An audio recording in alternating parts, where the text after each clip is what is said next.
What's good, everybody? I'm Jędrek, he's Sodek, And today we are gonna provide you with our hot takes and hot roasts on Pioneer as a format. Let's go.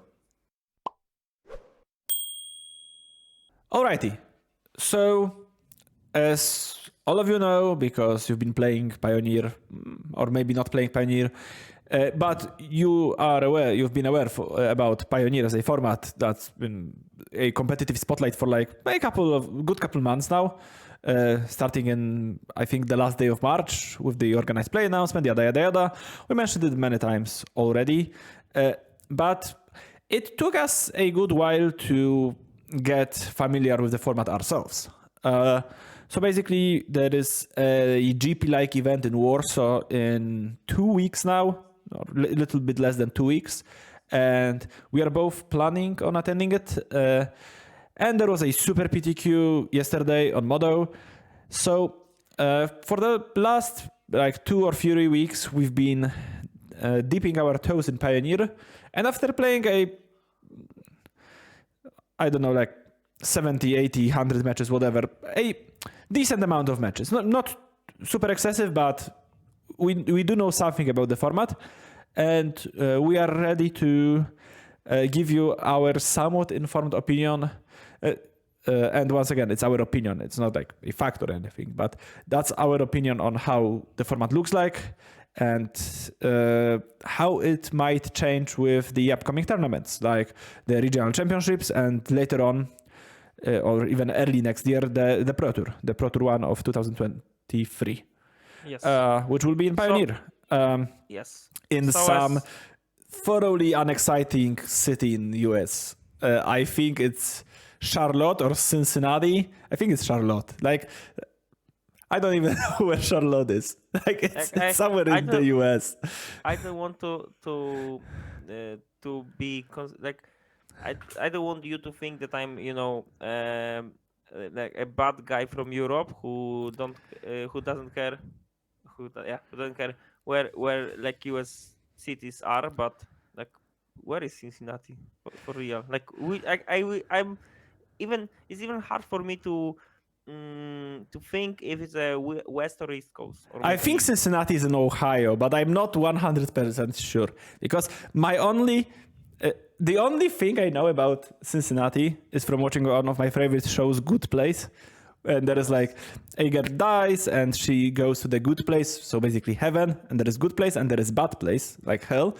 And at some point, she has this line and she's saying that everybody should have, medium people should have medium place, like their own Cincinnati. So I know that Cincinnati is utterly medium and that's all I know about it. And I think it's in Ohio, but I might be wrong. Okay. So, back to the Pro Tour and to the Pioneer format. Yes. The first takeaway that we have is that, it's kind of obvious. Pioneer is basically a 2-deck format right now. If you go to a Goldfish page and you take red, black, and mono green, they combine to 40% of the metagame. A bit less, I guess. 38 or 39. It's something like this. So basically 40. Yeah, the problem is that Niktos decks are considered as multicolored decks. Like it's not mono green, even if there are only 2 cards that are not either green or colorless in the deck. For instance, there are lists with 1 or 2 copies of Teferi Time Raveler. Well, you are actually splashing either Portable Hall or Fatal Push and Vraska in some decks. Like you actually do have sometimes, but rarely, light splashes. Yes. Like you are basically a mono green deck that splashes some form of interaction from time to time. Not all lists do that. I would even say that majority of lists do not splash those cards. Some people will have Teferi Who Slows the Sunset. Some people will have Nicol Bolas Dragon God, but I think Teferi is a bit more popular at this point.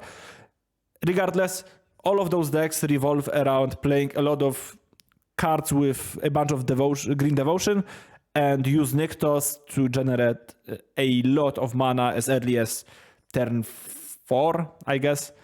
So, those 2 decks are by far the most popular decks in the format.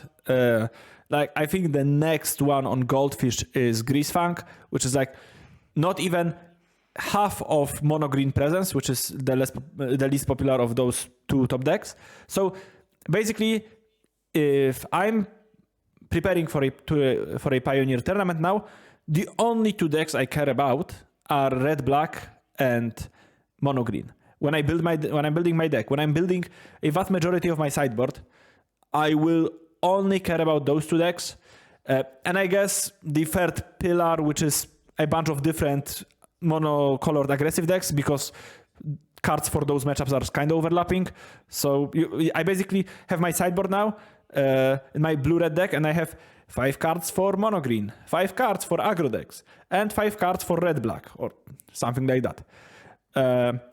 So, once again, Pioneer is firmly in a 2-deck format camp right now, and I think it will stay this way until at least the regional championship, and then maybe all the way till the Pro Tour. Maybe there will be some bannings before the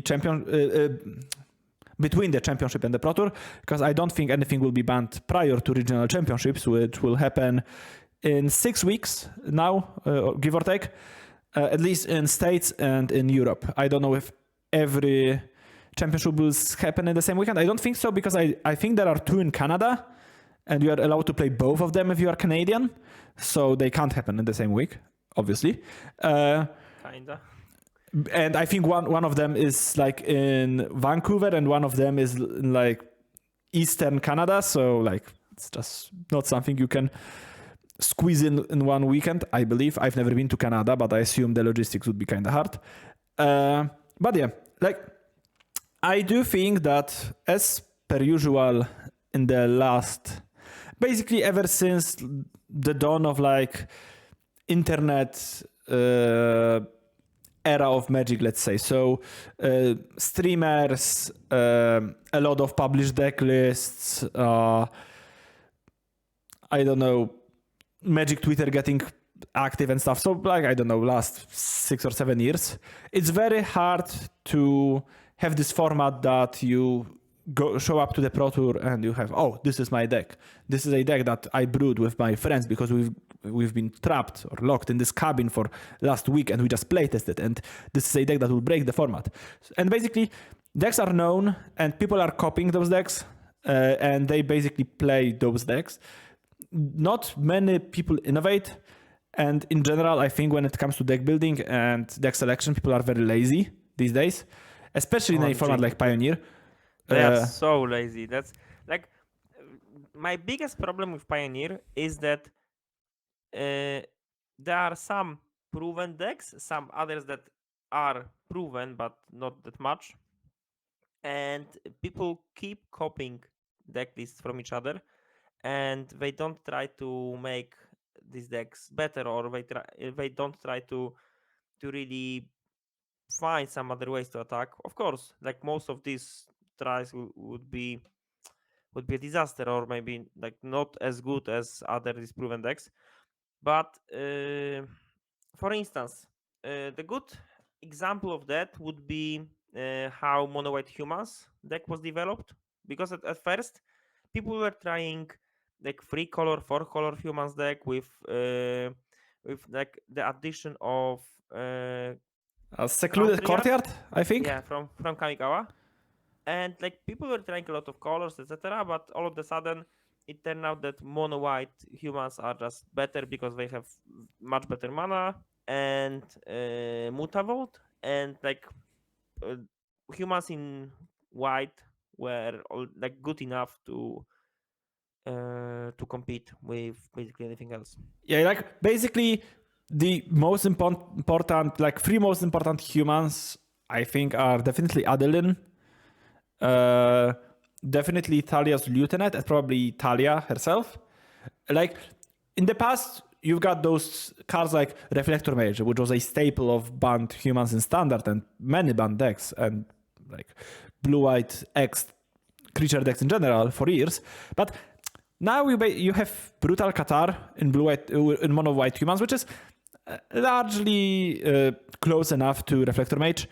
And I think another big takeaway is that you also got Extraction Specialist in New Capina, which is another really good free drop.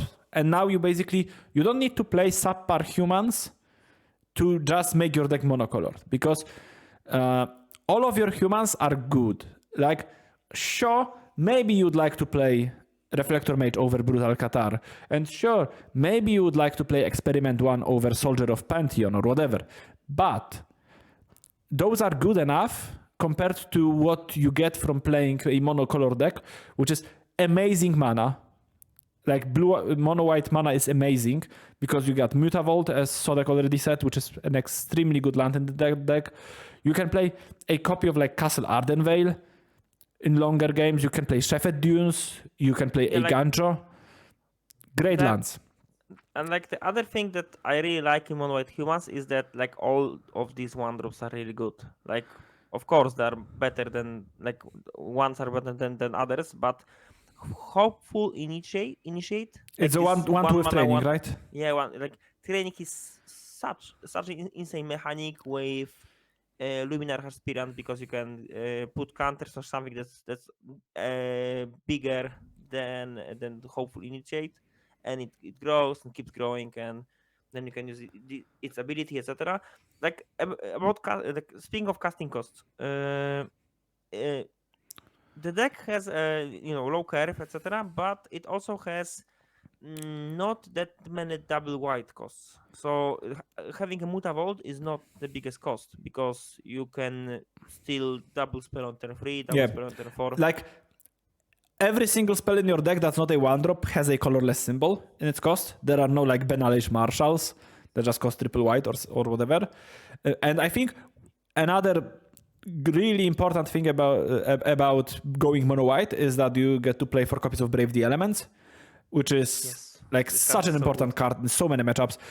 It's basically the card that makes your mono green matchup so much better, because you can just give unblockable to your creatures essentially. Which is like if you don't know what Brave the Elements does, it's 1 mana instant for 1 white mana, and you choose a color, and white creatures you control get protection from that color until end of turn. So keep in mind that Mutavault is colorless and it won't get protection, which I think my opponents forgot a couple of times when I played against them. So keep that in mind, that every creature in your deck, aside from Mutavault, is white. And yeah.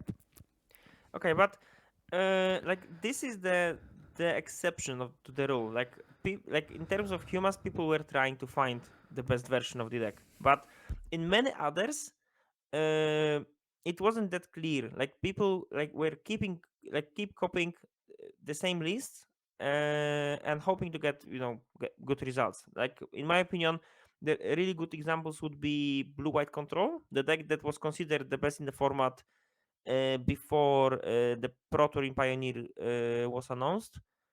And like the deck is still somewhat fine. It has its good weekends, but thanks to new printings, namely Liliana of the Veil, and thanks to other decks being better tuned, Blue White like fell a bit.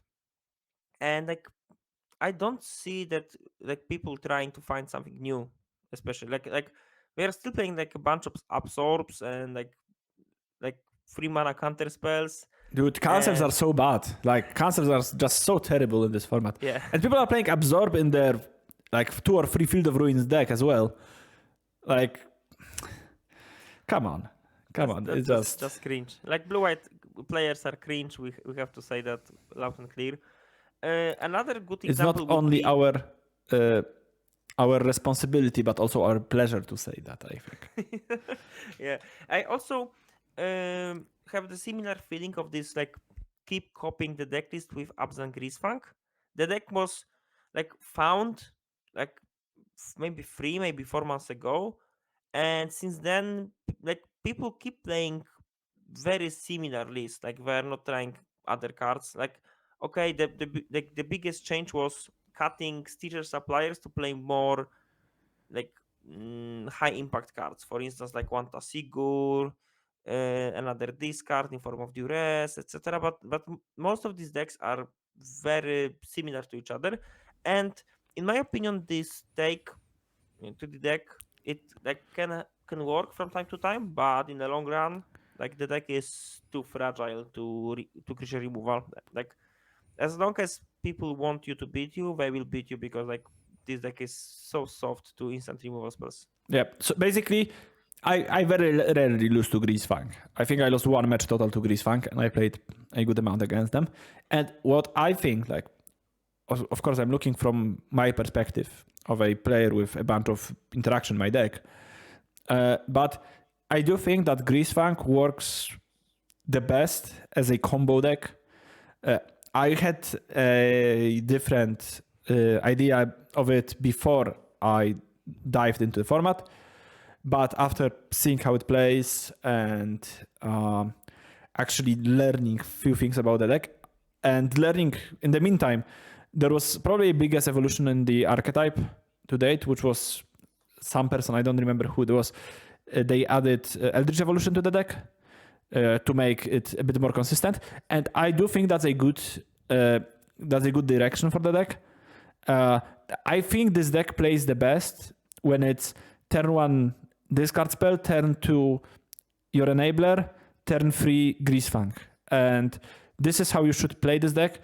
I would consider playing main deck Duress, like in addition to Thoughtseize, just to have more discard spells, and Eldritch Evolution is basically your best copies of 5 to 8 of Greasefang that you can play.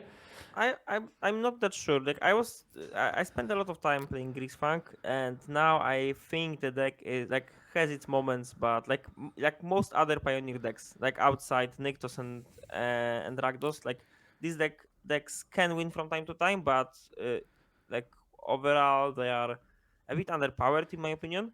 And in terms of Greasefang, the very common situation was to to win game 1 because like people were not prepared enough, and then you were trying to rebuild into something like Abzan value with the combo package later on when the opponent like keeps the mana open for your Greasefang all the time, so you can deploy other threats like play an Informant, play a Seeker's Chariot, and then trying to win this game. But like this game plan is much worse with Shouldered around.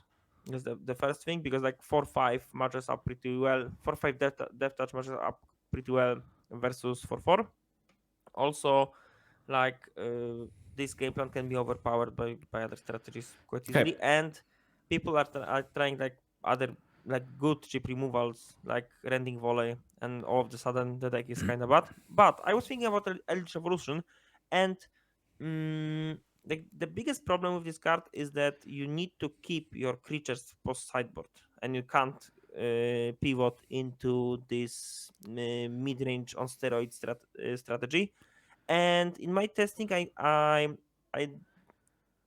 wasn't the biggest fan of the card. I liked Traverse much more because like I sacrificed one turn of my setup and I went for turn 4 Greasefang with more protection drawn, and like more Greasefangs like found in the process, because I had my 4 own Greasefangs plus like 2 or 3 Traverses, and Traverse let me like it's a split card between a Greasefang and a land on turn 1. Like it's like this was the biggest upside probably, the being able to go for the Traverse, grabbing a basic that just to keep playing land drops. Overall, like as much as I like the concept of the deck, because I like filling the graveyard and doing powerful things with the graveyard, I just don't think that it should be considered as a top tier strategy moving forward the format. And like, I think that this is the best example of people keep copying the deck list, hoping to be at the good side of the variance in the right matchups, and that's it. yeah.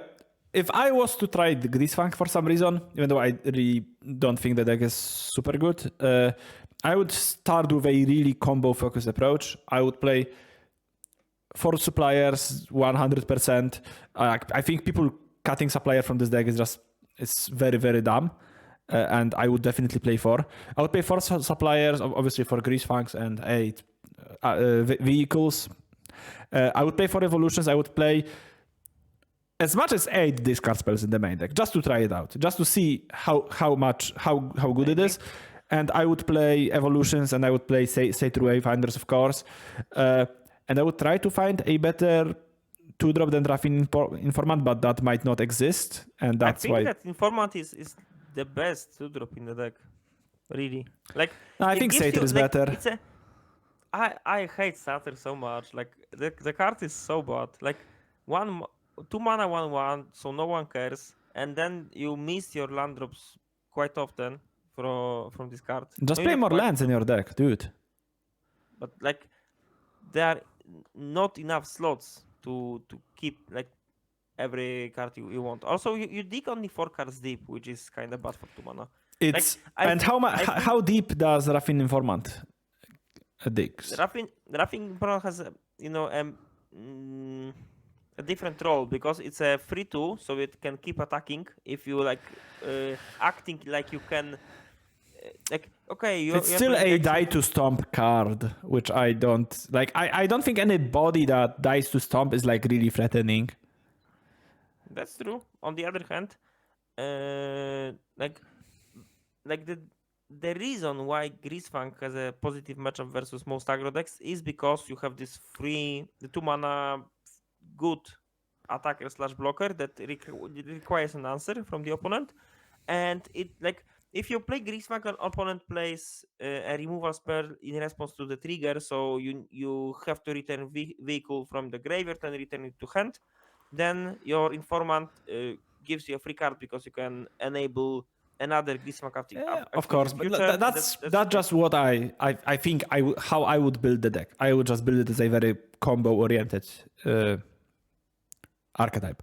Okay, so we've spoken at length about how people are kind of lazy and about like 2 or 3 different archetypes already, but I wanted to like present you my approach to the format, how I think it looks from my perspective, and then Sodek will do a similar thing based on what I said. So basically he will say, oh yeah, you are so smart, Jędrek, and I agree with you here. And here, I'm a bit too dumb to understand you, so I won't agree here. So basically that's how this video will look. That's not true. That's not true because I will roast Jędrek and his shitty opinions, at least some of them. There is a chance that Sodek will do that. So in general, in my opinion, once again, I'm not looking at the results at all when I'm playing this format yet. Like, I haven't visited a Goldfish page, I think, once between trying to find an inspiration on how to build my deck when I started out to today when I was looking at how the format even looks. And I've been playing the Blue-Red Pyromancer deck, which I think is pretty cool and pretty powerful, at least in terms of what Pioneer does. So from my perspective, there are 3 main categories of decks that are good or have potential to be good. First of all, there are power card decks, which is mostly decks that abuses Nykthos, which is, well, basically mono green. There's also a mono white deck with Nykthos, but it's not as much of a devotion-y deck, and it will be included in the later category.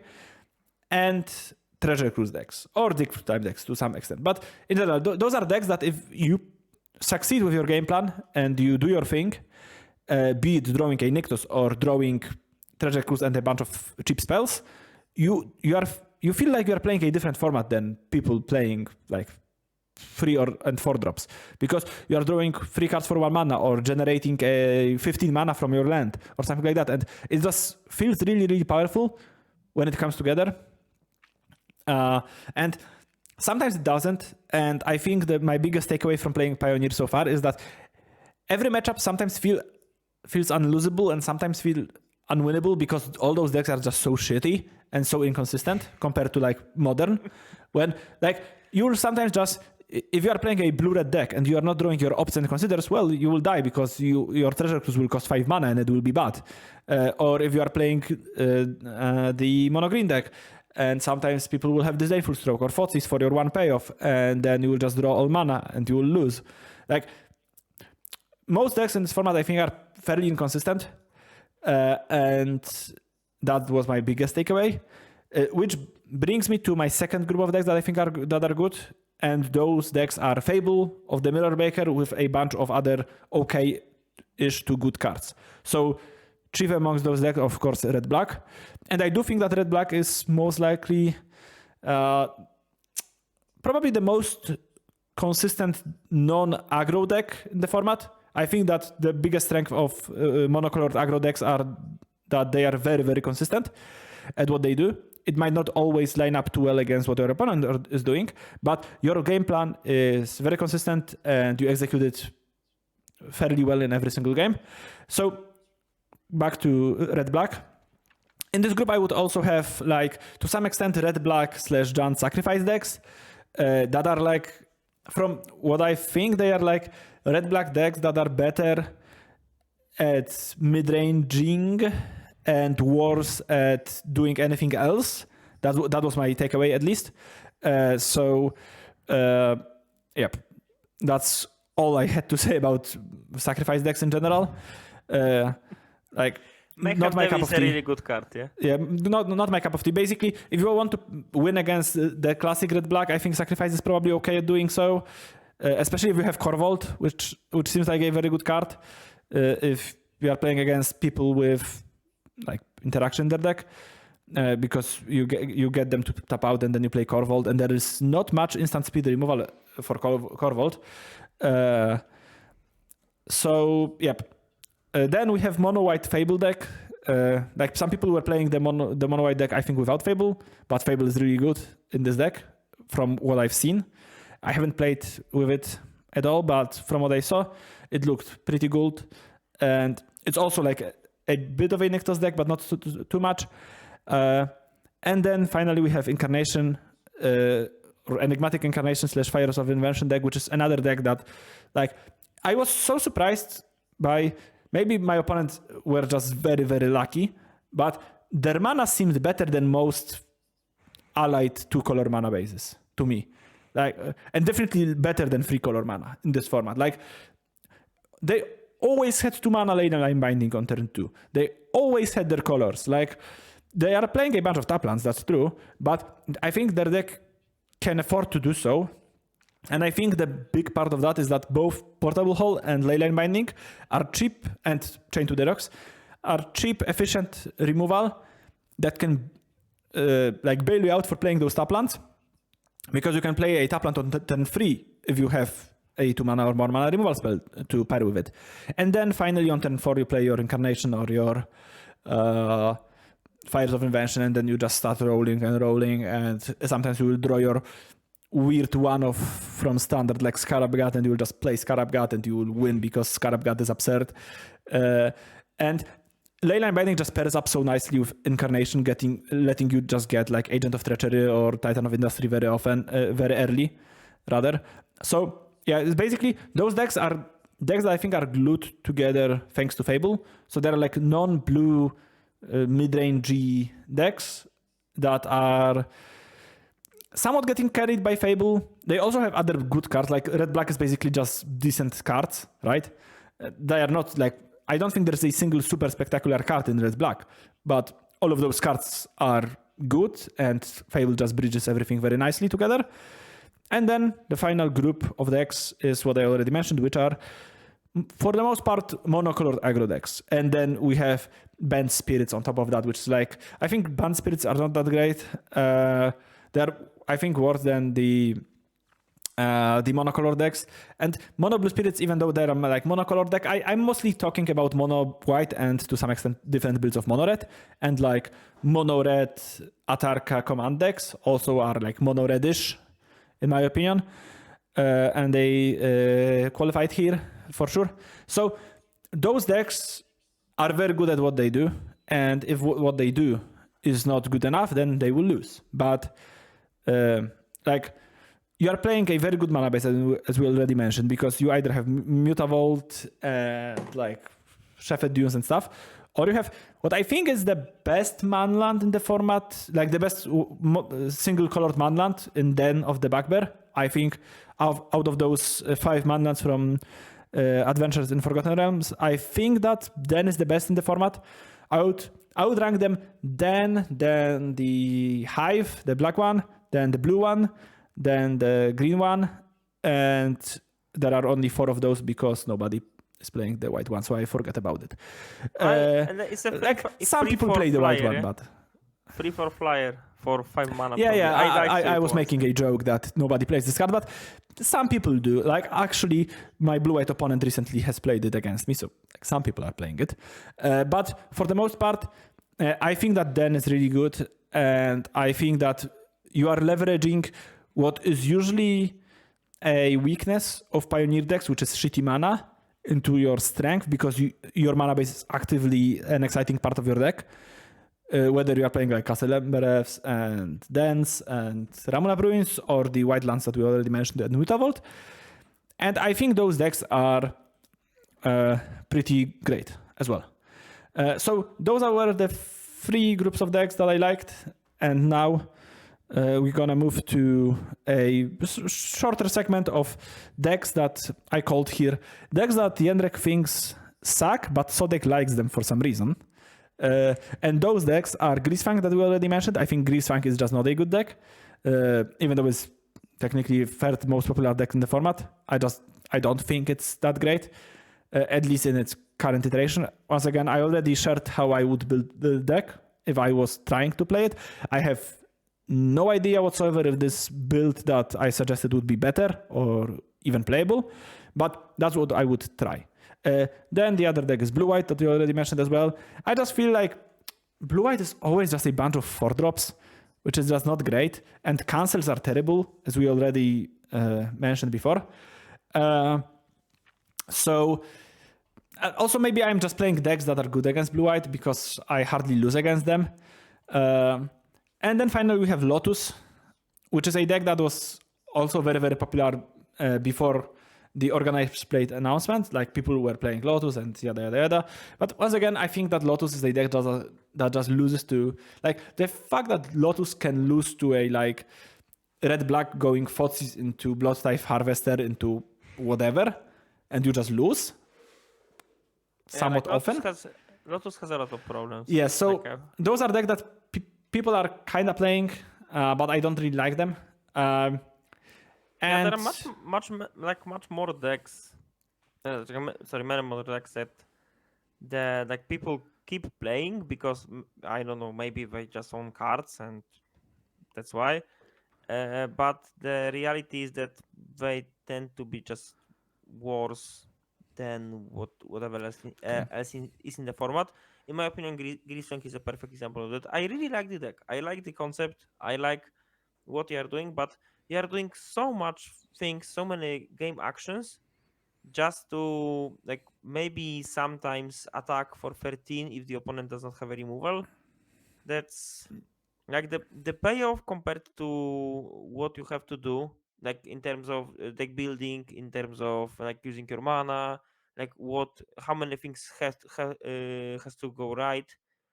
In my opinion, are just not worth it. And I would consider playing Greasefang only if like people totally forget that the deck exists and you see like 0 rending volleys, for instance, or 0 instant speed removal.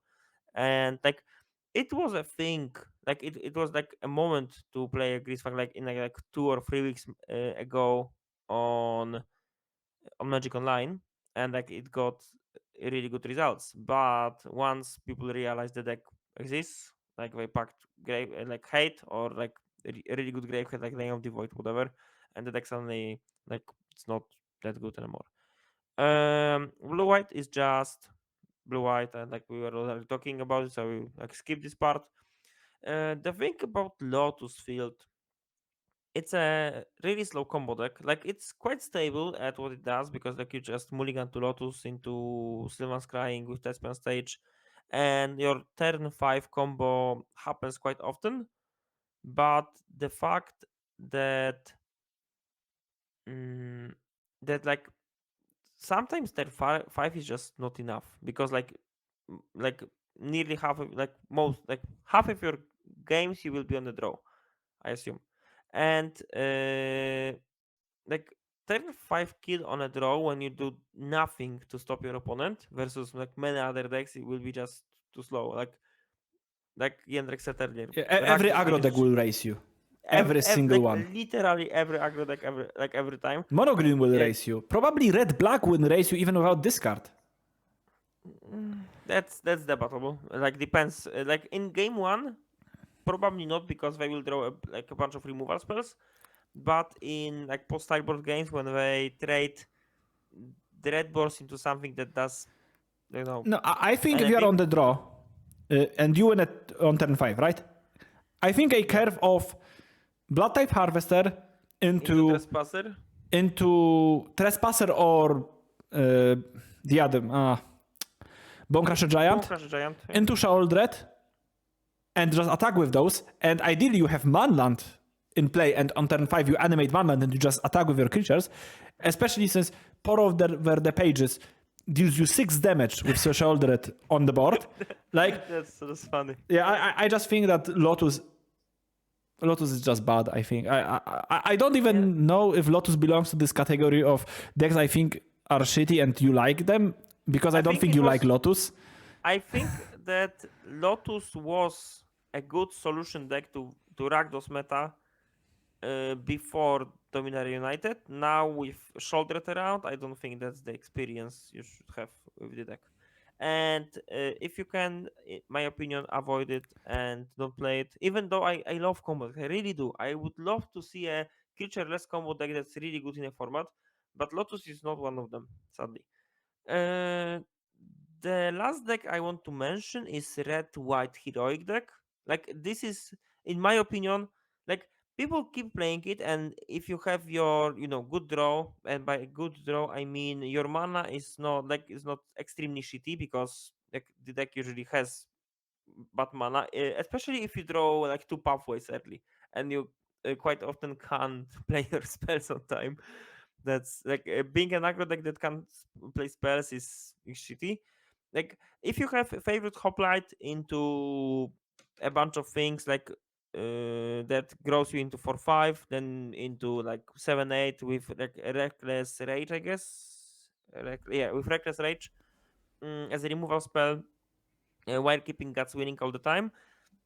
Sure, the deck is really good, but the reality is that if you play your 2-drop on, like if your first creature is a 2-drop on a draw, then you quite often just lose to like 1 or 2 removal spells backed up with basically anything else. Okay. So people keep playing it, and maybe there's something in the deck, but I'm not the biggest fan of this strategy. And again, I would love it to be good. Maybe in my opinion, like red white heroic was a deck that should be considered as a good one, mostly because of how Guts winning is good versus Nyctus ramp. But with the finding of red green aggro with Atarka's command, I don't feel that like Boros will keep up in the meta game in the long run. Okay, so I haven't played too much against Heroic, but I do have some takeaways. I think I only played 1 match, but what was like instantly apparent to me was how messed up favored hoplite is against red damage-based removal spells. Like you can't kill this thing ever. Like they just, if they are smart, like, and game 1 they will play their creatures if they don't know what they are playing against.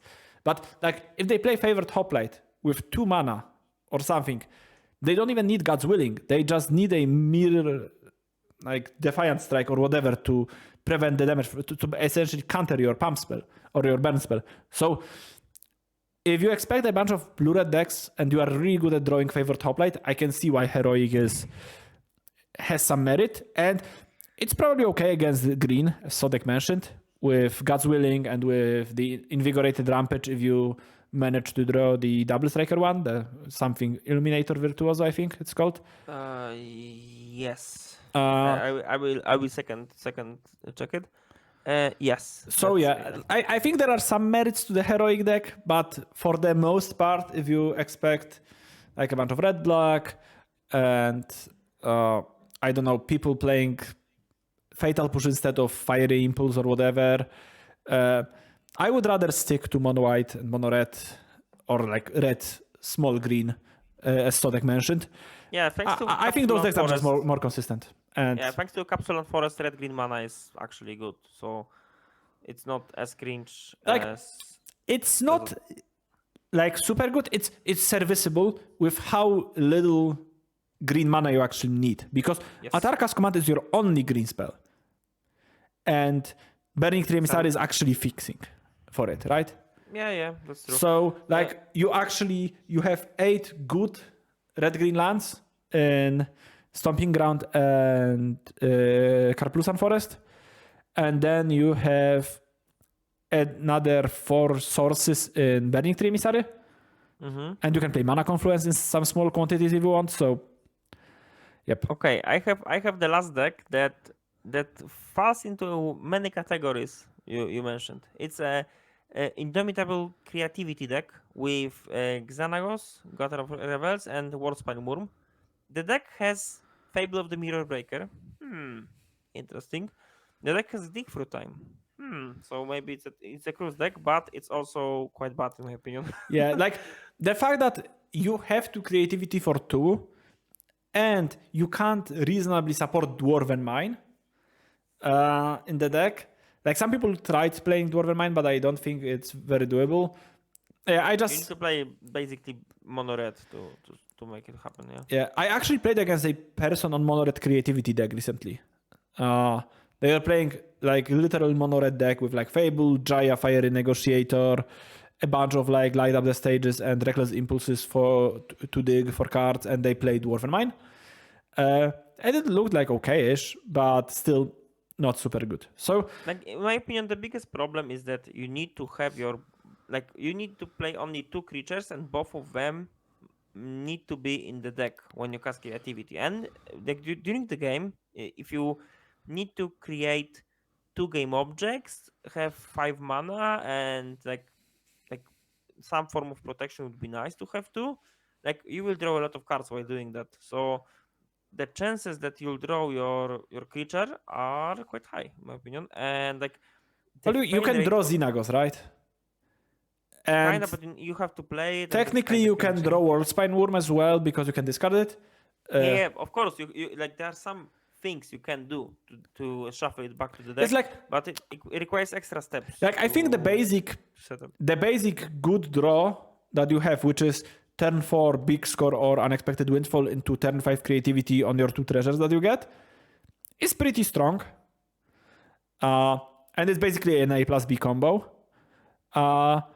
But still, once again, it's a deck that has turn 5 at best. And it plays a bunch of expensive and inefficient cards to achieve that, which makes it into something I don't really like. And last thing I wanted to say, I know that a bunch of people like playing blue cards to unreasonable degree like I do. So a couple takeaways I had about the blue-red deck. I do like the Pyromancer deck. I think having this formula of you have 8 2-drops in Pyromancers and Ledger Shredders that reward you for playing the game is pretty nice, paired with your cantrips. I do think that as much as I shit on cancels in general, and I think they are truly terrible, I think Divide by Zero is a pretty great card in the format. Because it's not a cancel, because it's a cancel that can be a bounce spell and can tutor you for other things. Yes. So it's like much better. Eh? Yeah, and it does those nice little things like you can Divide by Zero, flashback Stormlight Festival to exile it. You can Divide by Zero, Thought Distortion or Hull Breacher Horror or any other can be counter thing, which is cool. And getting Mascot Exhibition, so you basically have a self-contained win con, which is really nice. And you just get to, like, 70% of the time you will get Environmental Sciences and just hit another land drop and gain 2 life, which is quite instrumental pretty often. And you just play another spell to connive or to get a Pyromancer token or whatever. So I was pretty impressed with Divide by Zero. I was also very impressed by Make Disappear, which is a card not many people are running, which is the Casualty 1, 2 mana, pay 2. Or counter unless they pay 2. So it's worst mana leak unless you have Young Pyromancer. Yeah, so it's like what I've had, the biggest problem I had with Phoenix and other Treasure Cruise decks before was that you just keep drawing cards and you don't get too far with it because you just keep drawing more cantrips and more cruises. And with Make Disappear and Divide by Zero, you actually do draw into cards that interact with your opponent and trade for their mana on top of trading for their cards, which is really good. And I was a big fan of it. Sure, sometimes you will get on the draw and your opponent will play around your Make Disappear and you won't have Pyromancer. So maybe there is some amount of Saheeli Sublime Artificer required as a like backup copies of Pyromancer essentially. So yeah, I definitely like this shell the most for blue-red decks because it has the most consistency in I have 8 cantrips and I have 8 2-drops and I have 8 counter spells and you have many ways to like create this fairly repeatable play pattern of interacting, then playing cruise, then interacting in the stack, which is cool. One last card I was quite pleased with was Fires of Victory. Which is the removal spell from Dominaria that deals damage to it's 2 mana instant. It deals damage equal to the number of cards to your hand to a creature or planeswalker. And it has kicker for free. And if you kick it, you draw a card before you deal damage. So it's much nicer answer to like Sheoldred than Roastis, for example, because it can also kill flyers and it's an instant. And it can kill planeswalkers. And I even killed Hullbreaker Horror with it. Which was kind of nice. Nice. So, like, I do think that blue-red decks are pretty good. It's basically the question of finding the right list, which double-faced cards you want to play, because I do think you want to play a couple bit more lands than you actually play just in terms of lands. I've tried Slundi's Vision, which was okay. Like, it digs 6 cards deep for your Treasure Cruise if you don't have one, which is pretty nice. You can play Spikefield Hazard, you can play Kazul's Fury. Yeah, many different ways you can deal with. You can go with blue-red. My one advice is to play as many cheap cards as possible because cheap cards are broken, and if you play too many 3 or 4 mana cards, you will just sometimes not do anything because your deck is a bit clunky. So 2-drops and 1-drops are OP. And play 4 Disdainful Strokes. Please play 4 Disdainful Strokes. Don't play this fucking Ethergast. It's just not a good card against mono green, I think. Like, compared to Disdainful Stroke. Like, Disdainful Stroke is just so much better against mono green. Because your deck, if built with those 8 1-drops I talk about, you can contain Old Growth Troll fairly easily. Just by making like 3/5 Shredder to block it, or make a bunch of tokens and trade with it with Pyromancer. You just need to contain the big stuff from them, not the medium stuff. So please play for the Disdainful Strokes. Okay, Thank you so much. I assume you'll play blue-red in Warsaw most likely. Yeah, I think it's very unlikely that I play something else. I kind of wanted to explore the blue-black deck with like Tolarian Horror and Founding the Third Path and See the Truth, because for the brief moment when I lost my second match in a row to fucking Graveyard Trespasser, I really wanted to play Liliana of the Veil. But in the end, I think that the quality of mana in blue-black compared to blue-red is just so shitty. And like, having wars, you don't have a pain land even. You don't have a fast land. You have wars flip cards, because Spikefield Hazard is much better than any black flip card, really. You don't get to play Pyromancers. You don't get to play good removal spells. I think Fiery Impulse is better than Fatal Push for the most part. Because Fatal Push is good again in red-black because you can activate Revolt quite easily, but you can't really activate Revolt that easily in blue-black because you don't have those treasures and blood tokens running around, yada, yada, yada. So, yeah, I am 99% to play Blue-Red Pyromancer in Warsaw next weekend. So in 10 days. 10 days from now. 11. Whoa, 11? it's 11. only- 11 I days. hope it's 11 because like I was quite sure to play Greasefang. Like I had like a LCQ top 8 with Greasefang. I felt quite okay with the deck, but then people started playing removal, and that's kind of bad. And like I'm at this point, I'm considering like to be this a bad guy and play the best combo, maybe not the pure combo deck, but the best deck with a combo finish in the format, and just play Nykthos. It's so sad for me because I wanted to play something cool, something that will excite me, etc. But like maybe like I just have to play Elvish Mystic into Troll, into Kiora maybe with Cavalier. Does Mono White excite you? I think Mono White is pretty great. And like humans or Mono humans, White yeah, Nykthos? humans. It's a good aggro deck. Like but this is a maybe not that known fact about me, but I really like monocolored aggro decks. Like, for example, if I'm playing standard and there is like not a good blue deck or a blue deck that I like, I'm quite likely to just play a bunch of 1-drops in one color. And I really enjoy those strategies as well. Not as much as blue cards, of course. They are quite good, but also like after you tried a lot of different things, like, and that's not, you don't have that much time to test. Like the closer to the tournament you are, the more likely you will end with just the one of the best decks in the format. And of course, mono white humans are also considered really good ones, but Nykthos is probably better in paper. Most likely. You just don't sound excited about playing Nykthos, so maybe you are you would be more excited about playing Mono White. That's all. Like I think Mono White is just a perfectly fine deck. Yeah, it's a really good one in my opinion. But after I find out that like playing graveyard strategies are not as good as I expected them to be, I'm not as much excited in Pioneer as I was like a month ago. So maybe it will change. I hope so. I hope that maybe something will happen. Maybe even Price Tamalgo will be good. Who knows? Well, most likely not. But I know. Okay. It won't be. Okay, thanks. Ever. No, Ever. it was quite good with Oops or Spells. It was really good. And before they reprint Faithless Looting in Brothers War and Amalgam is now actually okay. Then I think like without Dredgers, okay, maybe with like Faithless Looting is a really good card, but probably in Phoenix would be better. No, definitely. Okay. Okay, that's all I think we had to say.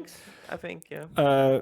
I hope you like this video, and I hope even more that if you have some feedback, some responses to our takes and all that jazz, you will post them below in the comments.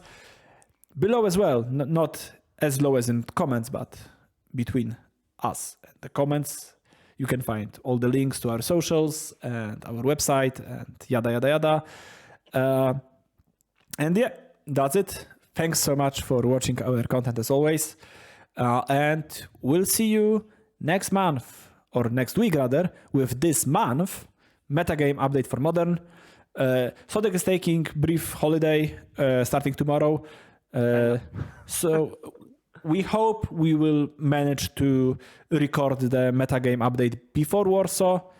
And if not, then it will be up shortly afterwards. So take care and bye-bye. See you. See ya.